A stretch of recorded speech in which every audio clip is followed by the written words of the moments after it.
আশা করি সবাই ভালো আছেন। মাই ইউটিউব চ্যানেল বিটি মুরগি পালনের পক্ষ থেকে সকলকে শুভেচ্ছা জানিয়ে আজ শুরু করছি।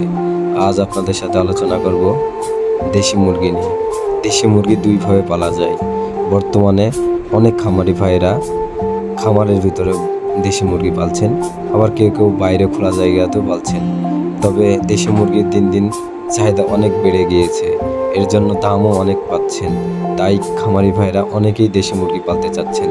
তবে দেশি মুরগি পালার আগে দেশি মুরগির কিছু ট্রিটমেন্ট আপনাকে নিতে হবে বা পরামর্শ নিতে হবে। ডাক্তারের সুপরামর্শ অনুযায়ী যদি দেশি মুরগি পালেন তাহলে অবশ্যই লাভ হবে।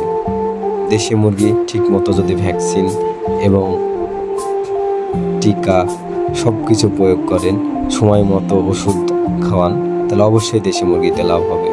দেশি মুরগি দিন দিন চাহিদা বাড়ার কারণে অনেকেই দেশি মুরগি পালছেন। তবে অনেকেই নিয়ম এবং সঠিক নিয়ম না জানার কারণে লসে পড়ছেন। তবে সঠিক নিয়ম জানলে অবশ্যই আপনার লাভ হবে। আজ এ পর্যন্তই। সকলকে ধন্যবাদ জানিয়ে শেষ করছি।